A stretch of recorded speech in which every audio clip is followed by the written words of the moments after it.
আমাকে টাইম দেয় না, সারাক্ষণ ওর মায়ের জন্য পাগল হয়ে থাকে। ওর মা কি খাবে, ওর মা কি পড়বে, মা মা মা মা করতে করতে অসহ্য হয়ে গেছে আমি ওর এগুলো দেখতে দেখতে। ওর মায়ের এগুলো দেখে তুই অসুস্থ হয়ে গেলি? আর তোর ভাবিকে অসুস্থ হচ্ছে না? কই বলে নাই তো কখনো? শোনো জামাই, তুমি চিন্তা করছো সেটাই রাইট। এই তোর তোমাকে 6 মাস এসে বিয়েছে তাই না? আর ওর সাথে তো ওর মায়ের 30 বছরের সম্পর্ক। এই 6 মাসে তুমি 30 বছরের সম্পর্কটা নষ্ট করে ফেলবে কেন? ওর মায়ের কি কোনো অধিকার নেই ছেলের উপরে? শুধু তোরই সব অধিকার।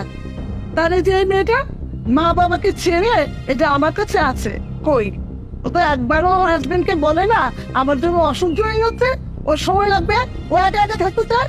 মা, আমি তোমার কাছে এসেছি কমপ্লেন নিয়ে, তুমি উল্টা আমাকে বোঝাচ্ছ, আমাকে বকতেছো, ওকে কিছু না বলে। দেখো তো নেই, তোমার নতুন নতুন বিয়ে রয়েছে, তুমি অনেক কিছু বুঝবে না। ওর সংসারে নতুন গিয়েছ, তোমাকে একটু মানিয়ে নিতে হয়তো কষ্ট হতে